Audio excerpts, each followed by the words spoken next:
बाद अग्रिम विधिक कार्रवाई की जाएगी।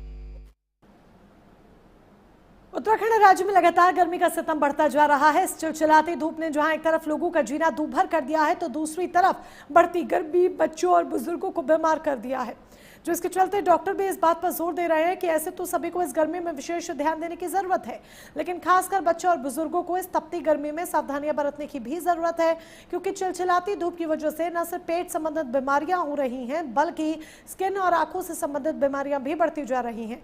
ऐसे में कैसे बचा जाए, इस पर प्राइम न्यूज ने चिकित्सकों से बात की। क्या कुछ कहा, आइए आपको सुनाते हैं। गर्मियाँ हिसाब से आजकल जैसे बढ़ रही है, टेम्परेचर बहुत हाई जा रहा है, तो हमें मेनली एक तो खाना घर का ही खाना चाहिए, हेल्दी खाना खाना चाहिए कि घर पे लाइट और इजीली डाइजेस्टेबल फूड हम लें, सीजनल वेजिटेबल्स हमें लेनी चाहिए। पेय पदार्थ में हम नींबू पानी पी सकते हैं, बटर मिल्क छाछ बहुत अच्छा है, ये हमारे लिए अच्छा है। इसके अलावा हम आम पन्ना बना करके घर पर पी सकते हैं। बाहर जो आपको जितना भी पीने के लिए पेय पदार्थ मिलता है, वो थोड़ा अनहाइजीनिक कंडीशन में बनता है, उसके साथ में वो पानी कैसा है उसका आप नहीं कह सकते हैं। तो इसलिए कोशिश करिए कि जब आप घर से चलें तो अपना पानी अपने साथ में लेके चलें, और धूप से बचने के लिए या तो आप छाता ले लें या फुल स्लीव्स के कपड़े और कॉटन के कपड़े पहन के चलें। एक्चुअली बहुत ज्यादा गर्म होने से जो हम लोग स्किन की समस्याएं देख रहे हैं, उसमें जैसे लाल खुजली के चकत्ते आ रहे हैं, खुले हिस्सों में खास करके धूप का नुकसान होता है, जिसे हम लोग कहते हैं कि पॉलीमॉर्फस लाइट इरप्शंस। ये भी क्या होता है, छोटे छोटे लाल दाने के साथ में मरीज जो है खुले हिस्सों में खुजली के साथ आ रहा है, जैसे हाथ के हिस्सों में हो गए, गर्दन के हिस्सों में हो गए। बहुत ही रेयरली कभी कभी फेस पे भी ये निशान आ रहे हैं। इसके अलावा जैसे फंगस की बीमारी है, वो भी बढ़ रही है, वो भी हम लोग देख रहे हैं केसेस इस समय बढ़ जाते हैं।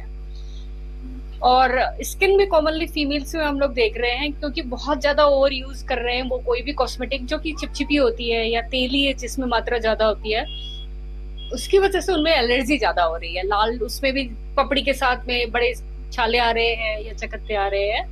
आजकल जैसे डस्ट का मौसम है, पोलन भी ज्यादा होते हैं मौसम में, तो उसमें आंखों में एलर्जी होती है, रेडनेस होता है, पानी भी आता है। पेशेंट खुजली की शिकायत लेके आएंगे, बार बार कहेंगे कि आंख में लाली आ रही है, पानी आ रहा है, खुजली हो रहा है। तो ये सब समस्याएं ज्यादा होती हैं। इसमें वही है कि बाहर जाएं तो थोड़ा गॉगल पहन के जाएं, धूल मिट्टी पे डायरेक्ट ना जाएं, थोड़ा अवॉइड करें। और अगर बहुत ज्यादा ही खुजली है, बहुत ज्यादा रेडनेस है, तो अपने आंख के डॉक्टर को दिखाएं। घर पे आप घरेलू वही बचाव में आंख को ठंडे पानी से वॉश कर सकते हैं या आइस पैक से ठंडी सिकाई कर सकते हैं, ताकि थोड़ा रिलीफ मिले। उसके बाद डॉक्टर की सलाह से एंटी एलर्जिक जो भी मेडिकेशंस है वो फिर डॉक्टर आपको प्रिस्क्राइब करेंगे। उत्तराखंड में गर्मी का प्रकोप निरंतर बढ़ता जा रहा है, जिसके चलते आम जनमानस को बहुत दिक्कतों का सामना करना पड़ रहा है। जहां एक और गर्मी से दिक्कतें हो रही है, उसके साथ ही तमाम बीमारियां भी लोगों को घेर रही है। किस तरीके की ये बीमारियां हो रही है और क्या क्या इसके उपचार है, इसके लिए बातचीत करने के लिए हमारे साथ मौजूद है डॉक्टर विजय भंडारी, जो कि एमडी मेडिसिन है। सर, तमाम लोगों को बीमारियां हो रही हैं। आप हमने बाहर अभी देखा कि किस तरीके से लाइनें लगी हुई है, किस तरीके की बीमारियां हो रही है और क्या क्या दिक्कतें हो रही है? अभी अधिकतर आमतौर में गर्मियों में लूज मोशन, वोमिटिंग, पेट दर्द, ये बीमारियां ज़्यादा होती हैं। और मेरा आम नागरिक से ये सुझाव है कि जब भी गर्मियों में घर से बाहर निकलें तो अनहाइजीनिक फूड व अनहाइजीनिक पानी व इनके परहेज इनसे बचें। और हल्का खाना, तरल पदार्थ का ज़्यादा सेवन करें, हल्का भोजन इनका ज़्यादा सेवन। सर, एक तरीके से ये भी देखा जा रहा है कि जो स्किन रोग है वो भी कहीं इसके चलते दिखाई दे रही है, क्योंकि उत्तराखंड की जिस तरीके का परिवेश है, जिस तरीके का वातावरण, यहाँ बहुत ज़्यादा गर्मी जब पड़ती है तो उसके साथ ही फिर बरसात भी होने लगी है, जैसा कि मैंने अभी देखा कि किस तरीके का मौसम यहाँ पर बदला है। तो जो स्किन की प्रॉब्लम है उसके लिए किस तरीके से प्रिकॉशन लिया जाए? स्किन की प्रिकॉशन के लिए मेरा यही सुझाव है कि अधिकतर जैसे गर्मी पड़ती है तो एलर्जिक रिएक्शन ज़्यादा होते हैं, जिससे कि पब्लिक से सुझाव है कि न ज़्यादा ठंडा और न ज़्यादा अनहाइजीनिक फूड का इस्तेमाल करें, जिससे कि स्किन रोगों से बचा जाए। एक सर, और अक्सर आजकल देखा जा रहा है, हालांकि गर्मी पड़ रही है उसके बावजूद भी जुकाम बहुत ज़्यादा लोगों को हो रहा है। क्या कारण इसके होते हैं? क्योंकि अक्सर जो सर्दियों से जुकाम होता है, लेकिन गर्मी जब अपनी पराकाष्ठा होती है उस समय भी लोगों को जुकाम होता हुआ दिखाई दे रहा है। और तमाम मरीज यहाँ पर ऐसे जो हमने देखा जिनको कि बहुत ज़्यादा जुकाम हो रहा है, उसकी क्या वजह है?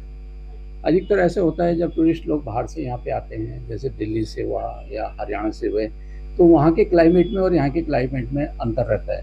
वहाँ बहुत ज़्यादा गर्मी पड़ती है, यहाँ उतनी गर्मी नहीं पड़ती। फिर यहाँ पे भी बीच-बीच में मौसम ख़राब हो रहा है, जिससे कि मेरे लोगों से ये सुझाव है कि ना ज़्यादा ठंडा पानी का सेवन करें, ना ज़्यादा ठंडा पानी से नहाएं, मतलब सादा पानी का सेवन करें और सादे पानी से नहाएं।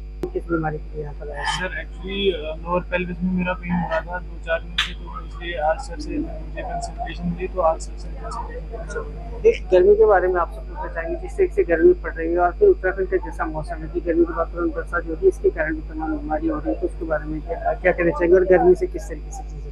सर अभी जैसा आपने बोला कि गर्मी तो बहुत ज़्यादा बढ़ रही है इस साल, मतलब पिछले साल से देखा जाए तो इस साल पहले ही बहुत ज़्यादा गर्मी बढ़ रही है।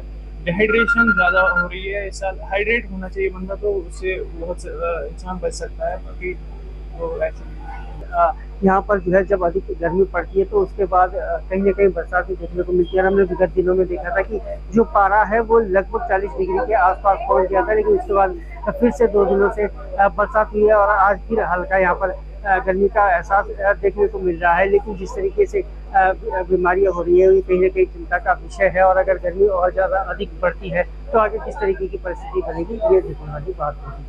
अपने सहयोगी प्रभात मिश्रा के साथ मदन सिंह, तेरह।